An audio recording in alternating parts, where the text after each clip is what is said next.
আমন্ত্রণ সবাইকে আবার ডেমোক্রেসি অনুষ্ঠানের সঙ্গে আছে আমি সাইফুল হক। অনুষ্ঠানটি শুক্র থেকে রবিবার এই 3 দিন এই সময়ে আরটিভিতে নিয়মিত সম্প্রচার হয়।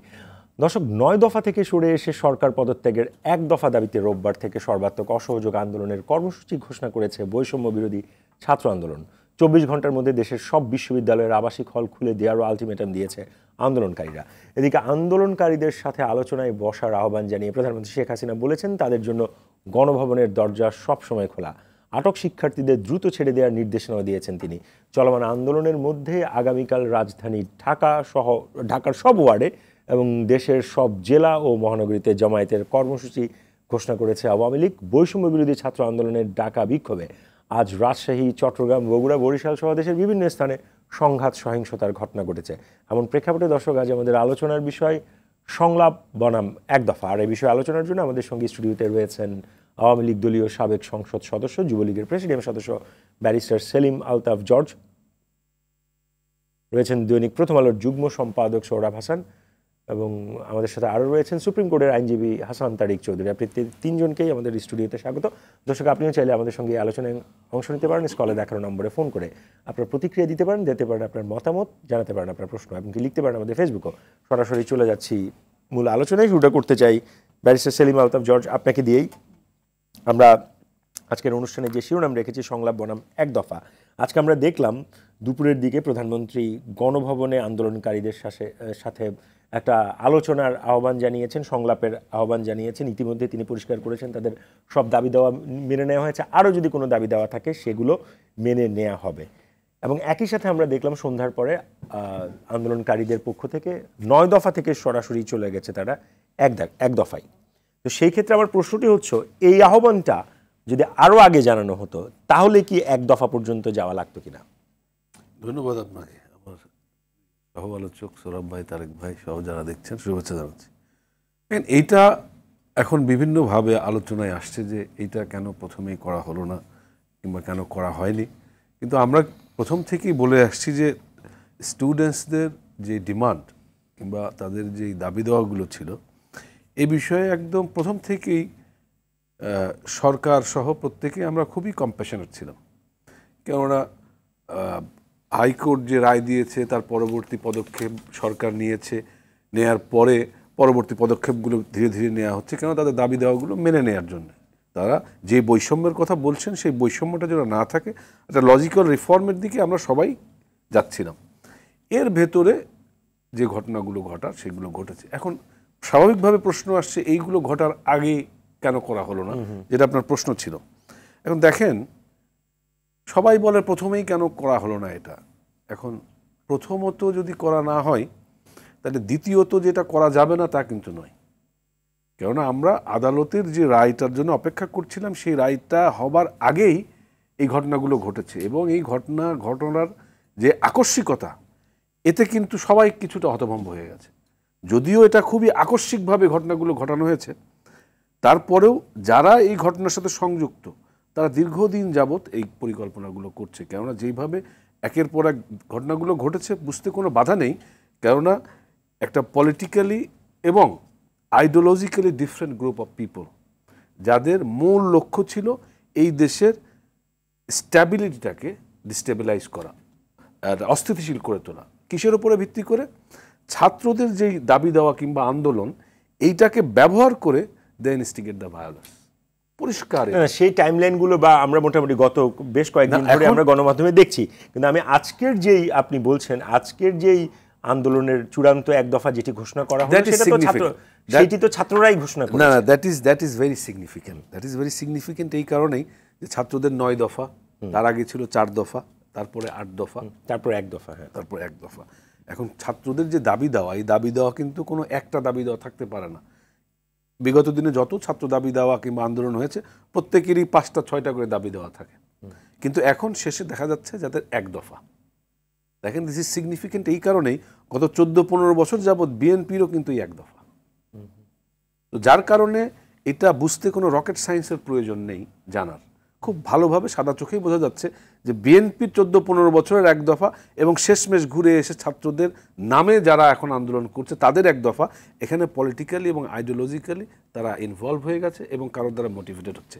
এবং এই মোটিভেশন, এটা আপনি যে এই অ্যাসারশনটা, এটা তো অনেক বড় জেনারেলাইজেশন, এটার পেছনে আপনার কোনো দলিল বা কোনো কিছু আছে বা কোনো ধরনের, না এটা তো আন্ডারস্ট্যান্ডিং, আপনি তো একটা বড় অ্যাসারশন এটা। আপনাকে আমি বলি, বর্তমানে কারণ আপনাদের পক্ষ থেকে বলা হয়েছে এই আন্দোলনের সাথে, এই নাশকতার সাথে এই ছাত্ররা নাই। তো যেই ছাত্ররা আজকে এই সমন্বয়কদের মুখ দিয়ে আমরা যাদেরকে বলতে দেখলাম, তারাই তো এই ঘোষণাটা দিলেন। সেইটাই আমরা বলছি এই কারণেই যে সাধারণ ছাত্রছাত্রী বলে এতদিন যারা ছিল, আচ্ছা, তারা কিন্তু এর থেকে সরে এসেছে। সরে এসে যারা আজকে এই সমন্বয়ক, যারা আজকে এই কথা বলছেন, তাদের এই এক দফার সাথে আমি বলছি আমাদের পলিটিক্যাল অপোজিশন বিএনপি, তাদের এই এক দফার একটা অদ্ভুত মিল দেখা যাচ্ছে। সেই জায়গাতে কোনো রাজনৈতিক সংযোগ আছে কিনা সেটাই এখন মূল বিচার্য বিষয় হয়ে দাঁড়িয়েছে। এখন সেই জায়গা থেকে আমরা বারবার বলছি, যেহেতু তাদের সমস্ত দাবি দাওয়া সরকার মেনে নিয়েছে, তাদের যে 9 দফাগুলো ছিল সেখানে তো অনেক মন্ত্রীদের পদত্যাগ ছিল, এখন সেগুলো কি মানা হয়েছে? That is something. সবসময় যে সবকিছু বললেই মেনে নেওয়ার মতো সেটা কিন্তু আদতেও সম্ভব। তার মানে তাদের 9 দফার অনেকগুলো পূরণ হয়নি। যেগুলো লজিক্যাল সেগুলো কিন্তু ইতিমধ্যে পূরণ করা হয়ে গেছে।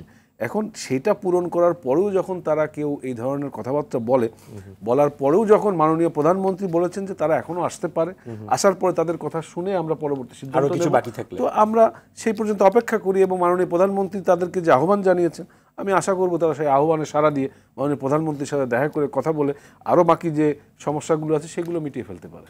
সৌরভ ভাই, আপনার কাছে যেতে চাই। ব্যারিস্টার সেলিম আলতাফ জর্জ যেটি বললেন যে বিএনপির যে এই আন্দোলন গত 15 বছরের দফা, তার সাথে এই আজকের যে এক দফার একটা অদ্ভুত মিল উনি খুঁজে পাচ্ছেন এবং এটাকে উনি খুব সিগনিফিকেন্ট বলছেন। আপনি যদি একটু বলেন। ধন্যবাদ বন্ধু তারেক এবং সেলিম ভাই। বিষয়টি হচ্ছে যে আমরা বাংলাদেশটাকে কিভাবে দেখতে চাই, শান্তিপূর্ণ, সমৃদ্ধ, সামনের দিকে এগিয়ে যাবে, মানুষের মৌলিক যে চাহিদাগুলো, মৌলিক যে অধিকারগুলো পূরণ করবে। এই সরকার গত বছরের মৌলিক চাহিদা পূরণ করার ক্ষেত্রে যতটা তৎপর, অধিকার পূরণ করার ক্ষেত্রে বা অধিকার দেওয়ার ক্ষেত্রে ততটাই পশ্চাৎপদ ছিল, ততটাই এক ধরনের হাত মুঠো করেছিল, যেটি না দিলেই ভালো হয়। সেটি আপনি যদি ভোটের অধিকার বলেন, সেটি যদি আজকে এই মত প্রকাশের স্বাধীনতা বলেন, সংবাদ মাধ্যমের স্বাধীনতা বলেন, নাগরিক অধিকার বলেন, এখানে কেন সব সরকারের মধ্যেই একটা ভয় থাকে, আতঙ্ক থাকে যে এই অধিকার দিলেই বোধহয় আমরা ক্ষমতা হারাতে হবে। তো আজকে কোটার সংস্কার আন্দোলন প্রথম দিকে যেখানে ছিল, যে কোটার মধ্যেই সীমাবদ্ধ ছিল, যে তাদের ভয় ছিল যে তাদের যে তারা যে অর্জন করেছিল 2018, সেটি বোধহয় আর থাকছে না আদালতের। এর মধ্যে নানা রকম হয়েছে। প্রথম স্বীকার করতে হবে সরকার সময় মতো পদক্ষেপ নিতে ব্যর্থ হয়েছে, যে কারণে যদি কেউ সুযোগ নিয়ে থাকে, যদি শিক্ষার্থীদের এই চূড়ান্ত কর্মসূচির সঙ্গে বিএনপির কর্মসূচি মিলেও থাকে, সরকারেরই বোঝা উচিত ছিল যে এটি যাতে কখনো না মেলে, বিএনপি, জামাত বা অন্য কোনো দল এই শিক্ষার্থীদের আন্দোলনের মধ্যে ঢুকে তাদের রাজনৈতিক আন্দোলনে পরিণত করে। সুতরাং সরকার এটা দ্বিতীয় ব্যর্থতা, যে তারা এটি আন্দাজ করতে পারেনি, অনুমান করতে পারেনি। তৃতীয় যেটি, সেটি আমাদের সবার ব্যর্থতা। এখানে আমরা যারা আছি, আপনি শিক্ষক, আমরা সংবাদ মাধ্যমে কাজ করি, আলতাফ ভাই রাজনীতিক এবং জনপ্রতিনিধি ছিলেন, সামনেও হবেন। আমার আরেক বন্ধু, তিনি আইনজীবী এবং একটি দলের কি বলে নেতা, ছাত্র নেতা ছিলেন, 90-এর ছাত্র আন্দোলনে নেতৃত্ব দিয়েছেন। কিন্তু আমরা এই তরুণদের বোধহয় ভাষাটা বুঝিনি, তাদের মনোভাবটা বুঝিনি। আমরা তার ভুল করেছি যে আমরা ভাবতাম যে এই তরুণরা বিচ্ছিন্ন সমাজ থেকে, দেশ থেকে, তারা শুধু বিদেশে যেতে চায়, তারা শুধু ইউটিউব নিয়ে থাকে, তারা শুধু ফেসবুক নিয়ে থাকে। এই যে ধারণাটা তারা ভুল প্রমাণ করলো। আমি মনে করি যে এই আন্দোলনে কি হবে, কালকে কর্মসূচি কে পালন কিভাবে করতে পারবে, কে বাধা দেবে, তারা সফল হবে না, সরকার সফল হবে, এখন তো মুখোমুখি অবস্থায়। তার চেয়েও হচ্ছে যে যারা রাষ্ট্র পরিচালনা করে তাদের এই তরুণদের বোঝা উচিত ছিল। আবার এই তরুণরাই তো এই তরুণরা যেমন আছে, এই সবগুলো বিশ্ববিদ্যালয়ে যদি বলি, যারা সরকার সমর্থক তরুণ তারাও তো তরুণ, কিন্তু আমরা এই যে মুখোমুখি দাঁড় করানো, এটি এই কোটা নিয়ে না, শুধু এমনি ধরুন আপনি শিক্ষক, আপনি জানবেন ঢাকা বিশ্ববিদ্যালয়ে যেভাবে সব শিক্ষার্থীর একটি অভয়, একটি নির্ভয়, একটি নিরাপদ পরিবেশ থাকা দরকার। মেধার ভিত্তিতে, শুধু মেধার ভিত্তিতে চাকরির কথা এখানে আন্দোলনে আসছে তাদের দাবিতে, কিন্তু মেধার ভিত্তিতে যে হলে সিট পেতে হয়, সিট পাওয়ার দাবি, সেটা তো অন্যায় না। তা অনেকগুলো বঞ্চনা, বৈষম্য এবং ক্ষোভ এই আন্দোলনের পিছনে কাজ করেছে, যে কারণে দেখুন বিশ্ববিদ্যালয়ের শিক্ষার্থীরা আন্দোলনটা শুরু করেছিল। তারা পাশ করার পর সরকারি চাকরি করবে, এর সাথে স্কুল শিক্ষার্থীরা যোগ দিয়েছে, কলেজ শিক্ষার্থীরা যোগ দিয়েছে। মানে আমার মনে হচ্ছে যে অভিভাবকরা যোগ দিয়েছে, অভিভাবকরা তো পরে যে তাদের সাথে, আমার মনে হচ্ছে যে এই তরুণদের আমরা বুঝতে পারিনি, রাষ্ট্র বুঝতে পারেনি, যে কারণে পাকিস্তান হওয়ার পরে বাংলাদেশের তো 47-এ সবাই এখানে পাকিস্তান প্রতিষ্ঠার আন্দোলন করেছে, কিন্তু যারা ক্ষমতায় আসলেন তরুণদের ভাষা বুঝলেন না, যে কারণে 52 হলো, শিক্ষা আন্দোলন হলো, 69 হলো। স্বাধীনতার পরেও আমাদের খুব কম সরকার, মানে খুব কম ক্ষেত্রে তরুণদের অধিকার প্রয়োগ।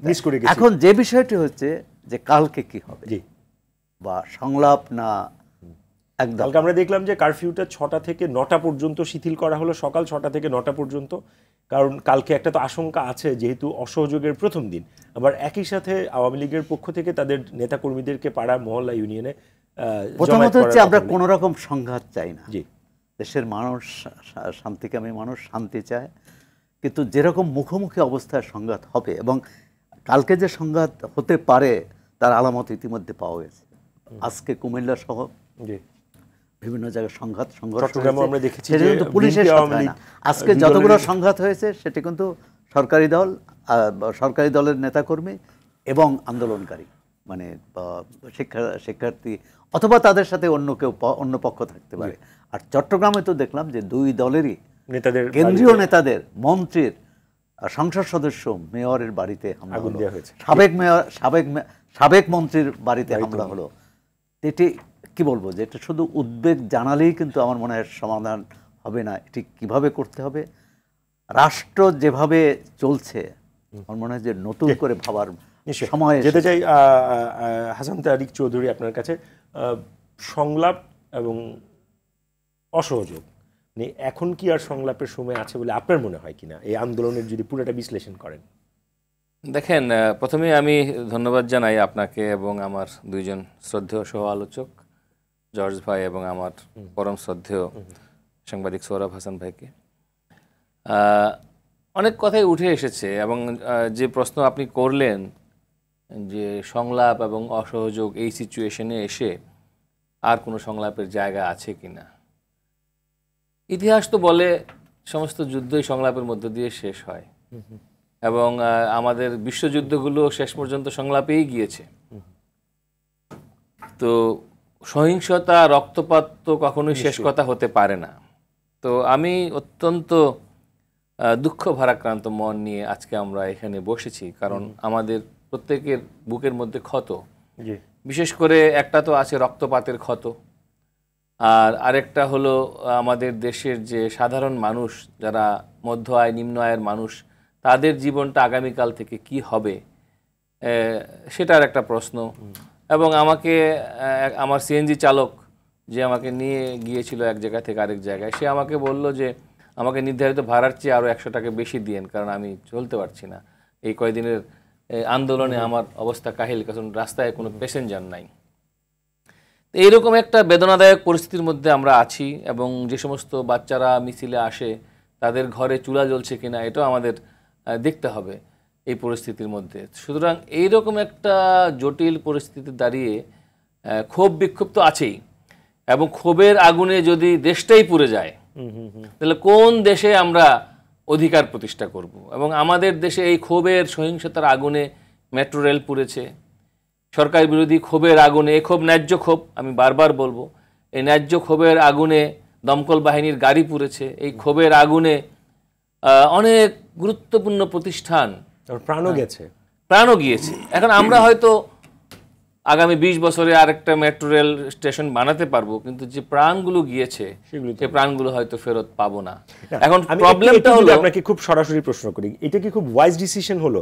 কালকে যেহেতু শিক্ষার্থীরা অসহযোগের একটা প্রথম দিন সর্বাত্মক অসহযোগের এক দফার ঘিরে, সেক্ষেত্রে আওয়ামী লীগের পক্ষ থেকে বিভিন্ন যে তাদের পাড়া মহল্লায় যে তাদের যারা কর্মী বা সমর্থক আছেন তাদেরকে যে জমায়েত, এইটা কি মানে ডিসিশন হিসেবে পলিটিক্যালি খুব ওয়াইজ ডিসিশন হলো? দেখেন পলিটিক্যালি কিন্তু তাদের একটা সভা ছিল, তাদের একটা কর্মসূচি ছিল, আওয়ামী লীগ কিন্তু আবহাওয়া বিরূপ দেখেই স্থগিত করেছে, যে কারণে হয়তো আজকে যে মুখোমুখি অবস্থানে যাওয়ার একটা আশঙ্কা ছিল সেটা কিন্তু কালকে যাওয়ার একটা আশঙ্কা আছে। তো সেই ক্ষেত্রে এটি ওয়াইজ ডিসিশন হলো কিনা? কারণ একদিকে আমি সংলাপের জন্য যেহেতু আহ্বান জানাচ্ছি, একটা কুলিং পিরিয়ড রাখার কোনো চান্স বা এরকম রাখা যেত কিনা? আমার বিবেচনায়, মানে অ্যাজ এন অ্যাক্টিভিস্ট, আমার বিবেচনায় এই মানে কনফ্রন্টেশনের হতে পারে সরকারের দলের পক্ষ থেকে, এমন যে কোনো সিদ্ধান্তই হবে সুইসাইডাল। কারণ আমি এই অনুষ্ঠানে এই অনুষ্ঠানে দাঁড়িয়েই 7ই আগস্ট বলেছিলাম ছাত্রদের গায়ে টাচ করবেন না, টাচ করলে 7 জুলাই বলেছে, হ্যাঁ 7 জুলাই বলেছিলাম যে ছাত্রদের গায়ে টাচ করবেন না, বল প্রয়োগ করবেন না, তাহলে রাজনৈতিক দাবানল এবং রাজনৈতিক সুনামি হবে, এবং আমরা না চাইলেও সেটি হয়েছে। তো এখন সংলাপের জায়গা অবশ্যই আছে আমি মনে করি, এবং সংলাপ করার জন্য যেটি দরকার সেটি হলো ট্রাস্ট বিল্ডিং। সংলাপটা হবে কার সাথে? সংলাপটা হবে যার বিরুদ্ধে ক্ষোভ তার সাথে, 1 to 1। অর্থাৎ এখানে আন্দোলনকারী, অপরদিকে হলো রাষ্ট্র। তো রাষ্ট্রের যিনি প্রতিনিধিত্ব করেন, সরকারের যিনি প্রতিনিধিত্ব করেন, স্পোকসম্যান, তার সাথে সেই আস্থার জায়গাটা তৈরি করতে হবে, এবং সেইটা তৈরি করলে পরে সংঘাত এড়ানো সম্ভব। কিন্তু তার বদলে শাসক দল যদি রাজপথে আগের মতো তাদের আইন শৃঙ্খলা রক্ষাকারী বাহিনী, বিজিবি ইত্যাদি লেলিয়ে দেয়, এবং তার সাথে তাদের হেলমেট বাহিনী, এগুলো যদি লেলিয়ে দেয়, তাহলে আমার মনে হয় না যে এই পরিস্থিতি মোকাবেলা করা সম্ভব। ব্যারিস্টার সেলিম আলতাফ জোট, আপনার কাছ থেকে জাস্ট এদিকটা শুনতে চাই যে আগামীকাল যে কর্মসূচিটি আপনাদের আছে, আপনি নিজে কোনো ধরনের আশঙ্কা করছেন কিনা যে আন্দোলনকারীদের সাথে কোনো ধরনের আন্দোলনকারী যারা আছে, যারা শিক্ষার্থী যারা তাদের দাবি দেওয়া নিয়ে নানান ধরনের কথা বলছেন, তারা কালকে অসহযোগের কথা বলেছেন, সেটা তারা তাদের কর্মসূচির ক্ষেত্রে বাস্তবায়নের জন্য কি করবেন তারা জানেন। কিন্তু আওয়ামী লীগের পক্ষ থেকে আমরা বলেছি যে আমরা কোনো কনফ্রন্টেশনে কারোর সাথে যাব না, যাবেও না। কারণ এটা আমাদের রেগুলার অগাস্ট মাসের আমাদের যে কর্মসূচিগুলো থাকে, কারণ এই চলমান পরিস্থিতির কারণে সেই কর্মসূচিগুলো আমরা বিভিন্ন সময় স্কিপ করতে হচ্ছে আমাদের। তো তারই ফলশ্রুতিতে আমরা পাড়ায় মহল্লায় নিজেরা আওয়ামী লীগের নেতাকর্মীরা জমায়েত হয়ে তারা যদি 15ই আগস্ট সম্বন্ধে আমাদের যে আলোচনা, সেই আলোচনা সভাগুলো করেন, সেইটা একটা ভিন্ন। এটা অসহযোগের সাথে কোনো কানেকশন নাই বলে? অসহযোগের সাথে আমাদের কোনো কানেকশন নেই। নেতাকর্মীরা যাতে অর্গানাইজ থাকে, অর্গানাইজ থেকে নিজেদের দলীয় কাজকর্ম যাতে করতে পারে, সেই জন্যই নির্দেশনা দেওয়া হয়েছে। এটা আপনার ওই অসহযোগ আন্দোলনের সাথে কনফ্রন্টেশনের ক্ষেত্রে আমাদের এখানে কোনো ইচ্ছাও নেই। আমি কাছে উনি মনে করছেন না এটা কোনো কনফ্রন্টেশন? আমি মনে করি এখন যে জটিল এবং কঠিন পরিস্থিতি, বিশেষ করে সরকারের, সেক্ষেত্রে ক্ষমতাসীন দলের উচিত কর্মসূচি পাল্টানো। তাহলে এই সংঘাতের বা আগামীকাল কোনো যদি অঘটন ঘটে তার দায় সরকারকে নিতে হবে, এবং কর্মসূচি না থাকলে তার দায় থেকে তারা মুক্ত থাকতে পারে। এখন আওয়ামী লীগ কী করবে? ইতিমধ্যে তো ঘোষণা করা হয়েছে।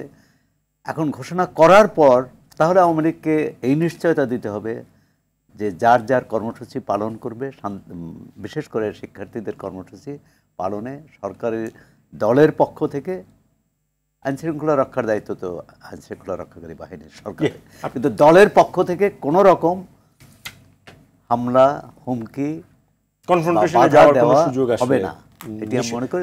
আপনাদের কথা আমি আরো শুনবো, তবে আমাদেরকে একটা বিরতিতে যেতে হচ্ছে। দর্শক, আমার ডেমোক্রেসিতে নিচ্ছে ছোট বিরতি, আমাদের সঙ্গে থাকুন, ফিরছি একটু পরেই।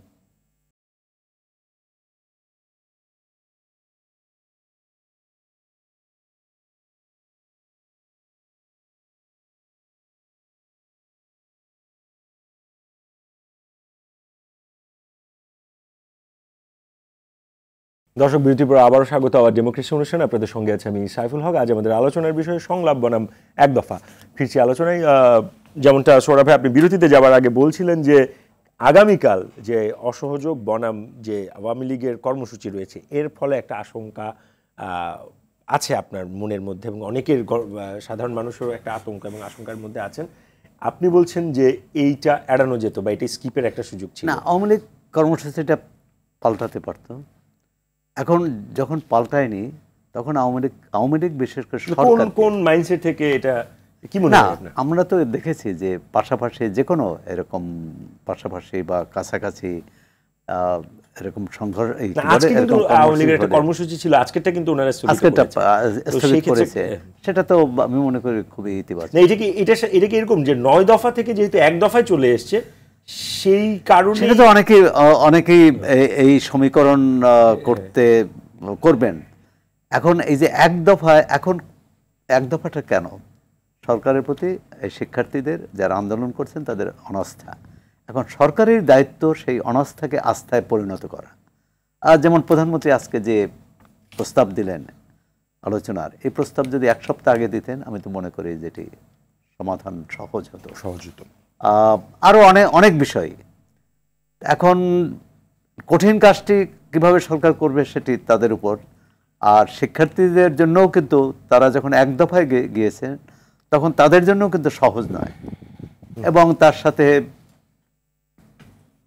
স্বাভাবিকভাবে যে রাজনৈতিক দল পক্ষগুলো তো তাদের মতো করে সুবিধা নিতে চাইবে, কিন্তু মূল কথা হচ্ছে কাল কোনো সংঘাত না হয়, যেটা ইতিমধ্যে চট্টগ্রাম একটি প্রাণও যাতে না ঝরে, একটি প্রাণও না যেতে, এবং কোনো সম্পদও ধ্বংস না হয়। মানে এই সম্পদ তো দেশেরই, এই মানুষ তো দেশের। আমরা একটা রাষ্ট্র করতে পারলাম না 53 বছর ধরে, কিন্তু এই যুদ্ধ মানে নিজেদের মধ্যে।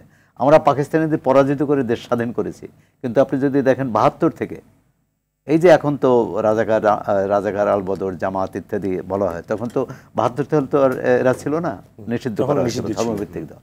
কিন্তু আমরা মুক্তিযুদ্ধে নেতৃত্বকারী দল, তার থেকে বেরিয়ে আসা দল এবং অন্যান্য অনেক, আবার এখানে কিছু চরমপন্থী দল, তারা স্বাধীনতাকে মানেনি।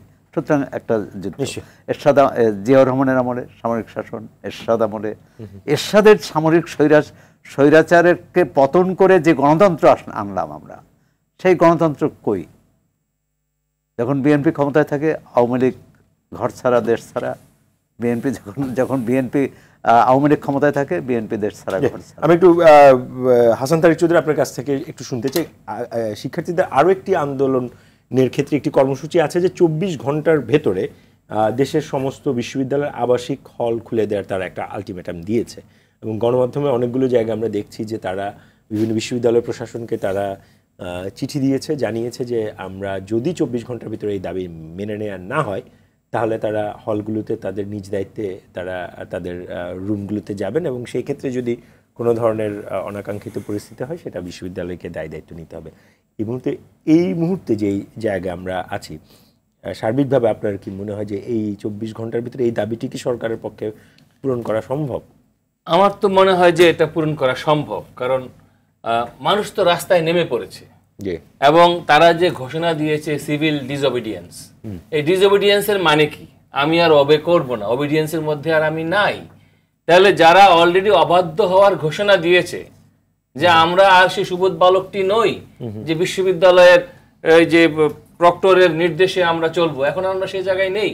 এবং আপনি দেখেন 9 দফা আন্দোলনেও কিন্তু উপাচার্যদেরকে লক্ষ্য করে কি দাবি দেওয়া উল্লেখিত ছিল। ফলে সরকারকে এটা বুঝতে হবে যে আজকে জনতা কি চাইছে, তাদেরকে এই জনগণের যে তরুণদের যে পালস, সেই পালসকে রেসপেক্ট করতে হবে। আপনি দেখেন সব দাবি তো মেনে নেয় যখন ওই দাবির আর আবেদন থাকে না। আজকে আমরা দেখছি যে সাইদের হত্যায় যে 2 পুলিশকে বরখাস্ত করা হলো, এটাই কি যথেষ্ট? সব পার হয়ে গেল? কিন্তু এইটাই যদি ওই সময়ে করা হতো, হয়তো ক্ষোভের জায়গাটা কিছুটা হলো প্রশমিত হতো। এবং একই রকম ভাবে দেখেন, একবারও কি রাষ্ট্রের তরফ থেকে ক্ষমা প্রার্থনা করা হয়েছে যে আমাদের দায়িত্ব ছিল সংবিধান অনুযায়ী আমরা জনগণের জান ও মালের রক্ষার দায়িত্ব? একজন প্রতিমন্ত্রীকে আমরা দেখেছি ক্ষমা চাইতে। একজন প্রতিমন্ত্রী ক্ষমা চেয়েছেন, তাও গ্রামে গিয়ে, যে যেন কেউ শুনতে না পায়। জাতির সামনে ক্ষমা চাইতে হলে তাকে ঢাকায় বসে ক্ষমা চাইতে হবে। তো এখন এই জায়গায় আমাদের এখানে চালাকি করে তো কোনো মহৎ কাজ করা যায় না। আজকে যে চালাকির দিনের বেলায় নাটক করবে যে কাউকে ধরা হবে না, রাতের বেলা সব ধরে নিয়ে চলে যাবে, গণগ্রেফতার চলবে, গ্রেফতার বাণিজ্য চলবে, এই অবস্থায় কখনোই অনেকে আরেকটা জিনিস বলে এই আন্দোলনের মোমেন্টামের ক্ষেত্রে, ওই যে 6 জন সমন্বয়ককে ডিবি কার্যালয়ে আপনার আটকে রাখা হলো, তারপর তাদেরকে দিয়ে আন্দোলন প্রত্যাহারের একটা বিবৃতি দেওয়া হলো, সেই তাদেরই একজন আজকে কিন্তু এক দফার ঘোষণা দিলেন দেখেন। এবং সেই পরবর্তীতে আমরা দেখলাম যে সেই ডিবি প্রধানকেই সরিয়ে দেওয়া হলো। এগুলো এইটা আসলে এটাতে বোঝা যায় কেন হীরক রাজার দেশে সিনেমাটার কথা আমার মনে পড়ছে। তো এখন এই শাসন ব্যবস্থা, রাষ্ট্র ব্যবস্থা, সরকার ব্যবস্থা যখন নড়বড়ে হয়ে যায় তখন এরকম নড়বড়ে সিদ্ধান্ত আমরা দেখতে পাই। এবং আপনি দেখেন আমাদের সর্বোচ্চ আদালত বলেছে এটা জাতির সাথে মশকরা। তাহলে এই জাতির সাথে মশকরাটা করলো কে? নির্বাহী বিভাগ করেছে। সুতরাং এই নির্বাহী বিভাগের প্রধানকে, তাকে তো দায় দায়িত্ব নিতে হবে। আমি মনে করি আজকে আমাদের দেশের মন্ত্রী এমপিরা যেভাবে দম্ভের সাথে দম্ভক্তি এতকাল করেছে এবং এর ফলে মানুষের মনে গত 14 বছর ধরে যে ক্ষোভ জমা হয়েছে এবং গত 14 বছর ধরে যে সীমাহীন দুর্নীতি, এই ছাগল কাণ্ড বলেন, এখন নেতাদের চেয়ে আমলারাও অনেক ধনী কোটিপতি, তারা মন্ত্রী এমপিদের চেয়ে, তারা কোথায় আজকে? তাদেরকেও আমার মনে হয় যে আন্দোলনকারীদের উচিত তাদেরও কালো তালিকা করার, যে আমাদের দেশটাকে লুট করেছে যে আমলারা, তাদেরও তালিকা হোক।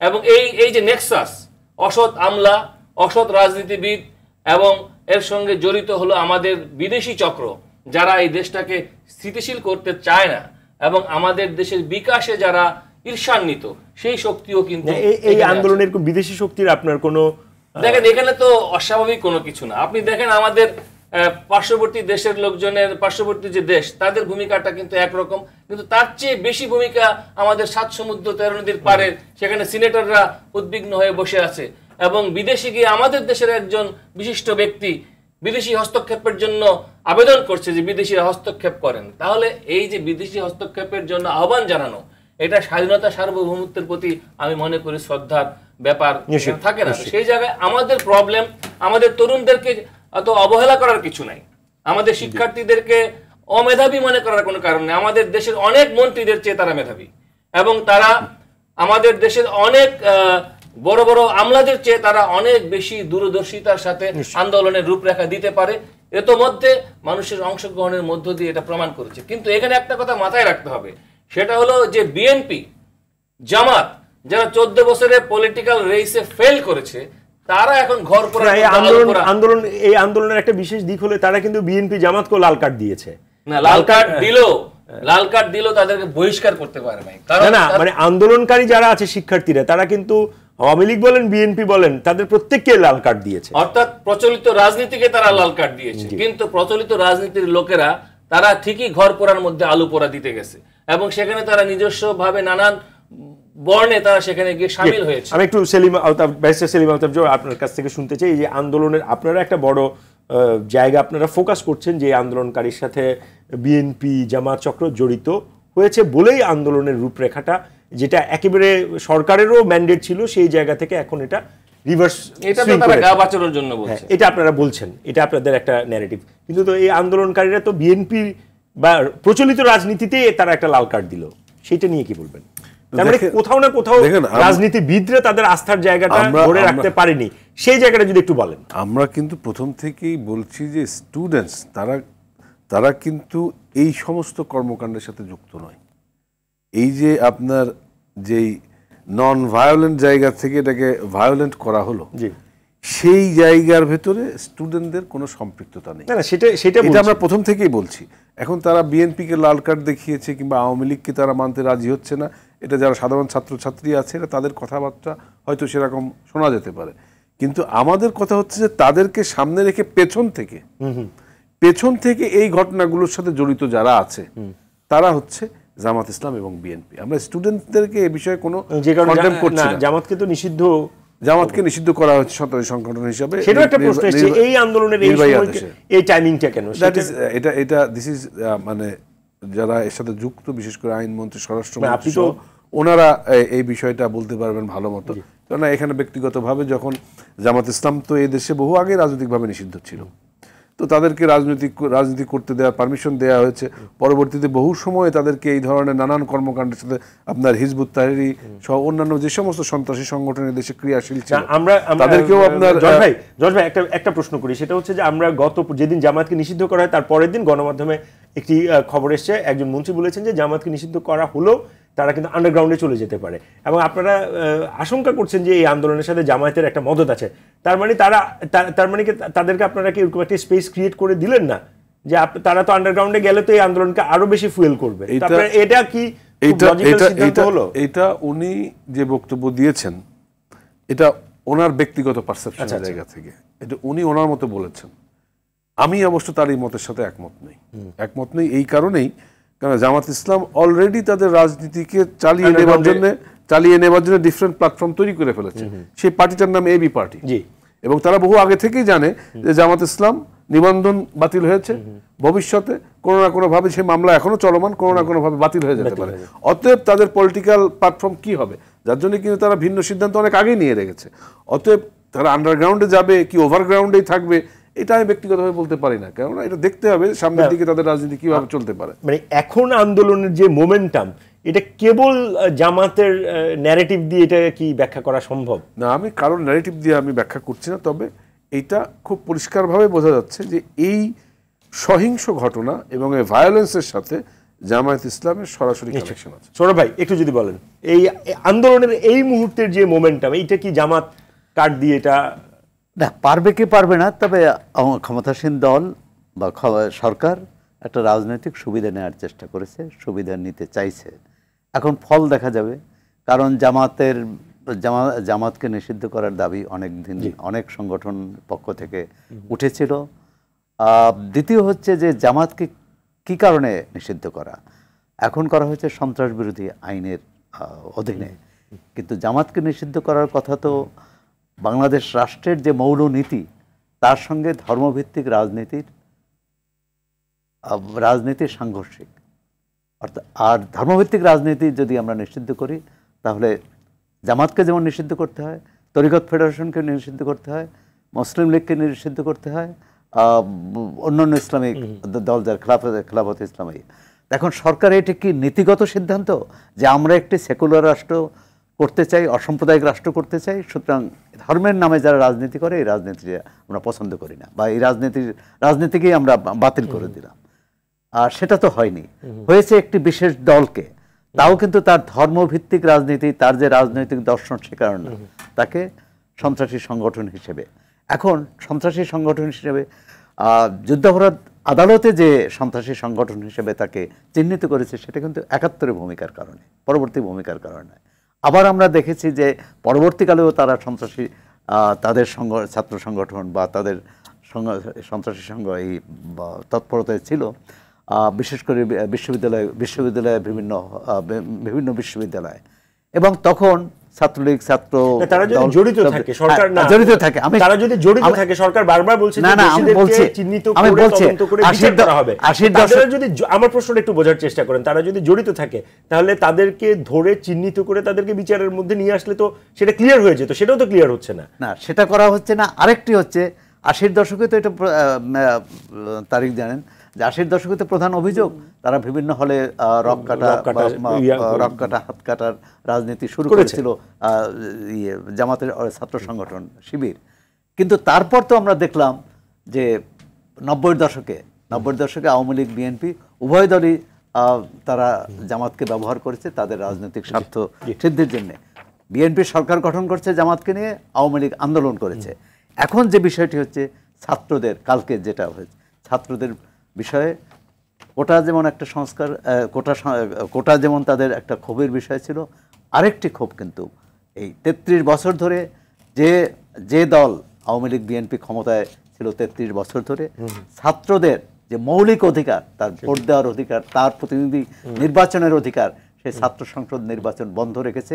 একমাত্র ঢাকা বিশ্ববিদ্যালয়ে একটি নির্বাচন করেছিল, ফলাফল আপনারা জানেন। কিন্তু আমি মনে করি সরকার যদি সত্যি ছাত্রদের আস্থা অর্জন করতে চায়, অবিলম্বে ঘোষণা দেওয়া উচিত সমস্ত বিশ্ববিদ্যালয়, সমস্ত শিক্ষা প্রতিষ্ঠানে ছাত্র সংসদ। তারিক ভাই, আপনার কাছ থেকে একটা প্রশ্ন উত্তর জানতে চাই, যাই না আমরা এই আলোচনাগুলো আসলে খুব একটা কাজে আসে কিনা, তারপরও শুনতে চাই, মানে কনফ্লিক্ট রেজুলেশনের ক্ষেত্রে একটা উইন উইন সিচুয়েশন থাকে, right? Yes, win win situation. তো এমন কোন কোন জায়গা আছে যেটা হলে আসলে একটা উইন উইন সিচুয়েশনে যাওয়া সম্ভব? এরকম কি? দেখেন আমরা তো আর অ্যাডভাইস করতে পারি না, অ্যাডভাইস না, আমরাই তো বাংলাদেশ। হ্যাঁ, তো এখন আমি এই উইন উইনের জায়গা, বেশ কিছু জায়গা রয়েছে। যেমন ধরেন অনেকে কিছু ফ্যান থিওরি, এই ধরনের ঘটনাকে কেন্দ্র করে সোশ্যাল মিডিয়াতে অনেকগুলো ফ্যান থিওরি আছে, যে ধরেন সরাসরি বলেছে বেশ কয়েকজন মন্ত্রী যদি পদত্যাগ করতো, তারপরে ধরেন আওয়ামী লীগের সাধারণ সম্পাদক যদি সরিয়ে দেওয়া হতো, তাহলে হয়তো অনেকগুলো মানে একটা ওই ক্ষোভের জায়গার একটা প্রশমন হতো কিনা, এরকম কিছু জায়গা আছে কিনা? দেখেন আজকে কিন্তু স্বরাষ্ট্রমন্ত্রী বলেছেন যদি সেই রকম পরিস্থিতি তৈরি হয় এবং প্রধানমন্ত্রী যদি চান উনি কিন্তু পদত্যাগ করতে রাজি it is a good sign. আমি মনে করি যে তথ্য প্রতিমন্ত্রীও বলেছেন যে মাননীয় স্বরাষ্ট্রমন্ত্রী যেটি বলেছেন আমি এটাকে খুব ইতিবাচক ভাবে দেখতে চাই। আমাদের দেশে তো পদত্যাগের মনোভাবই কেউ দেখায় না। এই যে পদত্যাগের মনোভাব মন্ত্রীরা দেখাচ্ছেন, এটাকে আমি সাধুবাদ জানাই। অন্তত পক্ষে তাদের নিজেদের, তার মধ্যে যদি কিন্তু আছে এবং তারপরেও শেষ কথাটা তারা পদত্যাগ বলছেন এবং তাদের নিজেদের আমলনামা নিয়ে তারা ভাবছেন। তো এই যে ভাবনা চিন্তা এবং এই জায়গাটা, উপলব্ধির জায়গাটা, এটা খুবই ইম্পর্টেন্ট। এবং এইখানে আমার মনে হয় স্বপ্রণোদিত হয়েও অনেকে একটা উদাহরণ তৈরি করতে পারেন, যেটা দেশের সহিংসতা রোধে, এই দেশের অর্থনীতিকে আরো বিনষ্ট করার হাত থেকে বাঁচাতে পারবে, অনেক প্রাণহানি থেকে এই দেশটাকে বাঁচাতে পারবে। এবং এই দেশটা আমাদের সবার, এবং আমরা চাই এই দেশে শান্তি বিরাজ করুক। এবং বিশেষ করে যে মুক্তিযুদ্ধের চেতনাকে নিয়ে যে চেতনা বাণিজ্য হয়েছে, এইটার যে বিরাজনীতিকরণ হয়েছে, এটা আমাদের অ্যাড্রেস করতে হবে। কারণ আমাদের তরুণ সমাজ যে আজকে তুমি কে আমি কে রাজাকার বলছে, এতে উল্লসিত হওয়ার কিছু নয়। আমি এটা খুবই অপছন্দ করি, কিন্তু তাদেরকে ওই জায়গায় ঠেলে দিল কারা? কোন অভিমান থেকে তারা আজকে বলছে যে তুমি কি আমি কে? আমি যেটা বললাম উইন উইনের কোন কোন জায়গায় যাওয়া? উইন উইনের জায়গা হলো তারা কিছু কিছু জায়গায় রেজিগনেশনের জায়গা বলেছে। তারা বলেছে যে হল বিশ্ববিদ্যালয়গুলো খুলে দিতে হবে, কারণ খুলে দেন বা না দেন এই মব তো ঢুকে পড়বে। আপনি তখন বলবেন যে ঠিক আছে, যখন ঢুকে পড়বে তখন আর মেনে নিয়ে তো লাভ নাই। এইরকম আরো জায়গা আছে যে আপনার যে 9 দফার মধ্যে যে জায়গাগুলো ছিল, যে সমস্ত ডিআইজি টিআইজিদের তালিকা করেছে তারা, তারপরে তারা কিছু এরিয়া শনাক্ত করেছে, সেই এরিয়ার ভিসিদের কথা বলেছে। এই জায়গাগুলো তো আগে অ্যাড্রেস করতে হবে, কিন্তু তারা অ্যাড্রেস না করে, এটা তো আসলে মানে বাজার দর না যে দর কষাকষি করে সবকিছু হবে। এটা একটা ট্রাস্ট বিল্ডিং এর ব্যাপার। মানে এই সংকট থেকে উত্তরণের জন্য সংলাপের তো একটা জায়গা আপনাদের দল থেকে বলা হচ্ছে, মানে সেই ক্ষেত্রে খুব স্পেসিফিক, মানে যেটা আপনিও শিক্ষার্থীদেরকে বলতে পারেন চাইলে, নিশ্চয়ই যারা শুনছে। না, অবশ্যই। আমি প্রথমেই বলেছি যে আমি এবং ব্যক্তিগতভাবে আমাদের রাজনৈতিক দল আওয়ামী লীগ, আমরা শিক্ষার্থীদের এই সমস্ত দাবি দেওয়ার ব্যাপারে প্রথম থেকে কম্প্যাশনেট। এখন এটা যে কোনো কারণেই হোক, হয়তো মিসহ্যান্ডেলড হয়েছে কিংবা এগুলো হওয়ার ফলে হয়তো পরিস্থিতি এখানে এসেছে, সেই জায়গা থেকে ফিরে আসার জন্য আমাদের জাতির অভিভাবক মাননীয় প্রধানমন্ত্রী জননেত্রী শেখ হাসিনা ছাত্রদের প্রতি যে আহ্বান জানিয়েছেন, তাদের সাথে কথা বলার, আমার মনে হয় তার সাথে মাননীয় প্রধানমন্ত্রী আহ্বানে সাড়া দিয়ে তার সাথে যদি যে কথা বলে, আমার মনে হয় সমস্ত সমস্যারই সমাধান হয়ে যাবে। ধন্যবাদ দর্শক। আওয়ার ডেমোক্রেসি আজ এ পর্যন্ত। আমরা অনুষ্ঠানটি এখানে শেষ করছি। সঙ্গে থাকার জন্য আপনাদের সকলকে অসংখ্য ধন্যবাদ।